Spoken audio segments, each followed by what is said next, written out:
Tiyak daw na makaapekto sa legislative work ng mga senador kapag sobrang tumagal ang paglilitis kay Vice President Sara Duterte.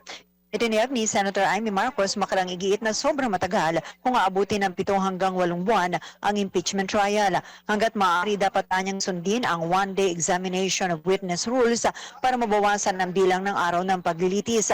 Sa tingin ng senadora, hindi naaabot sa mahigit 70 ang testigo na ipipresenta ng prosecution at ng depensa. Kaya kung susundin niya ang rule ukol sa one-day examination of witness, malamang hindi abutin ng 70 araw ang gagawing paglilitis. Matatanda ang una rito, sinabi ng prosecution na mahigit 60 trial day ang kanilang kailangan habang 30 trial days naman daw ang kailangan ng depensa kaya tumabas ang balita na kinakailangan ng mahigit 70 araw na trial days bago matapos na ang paglilitis sa pangalawang Pangulo. Para sa Boses ng Pilipino, nagbabalita ng Todong Lakas sa Patrol 19 Celly Ortega Bueno sa bagong tunog ng DWIC 882.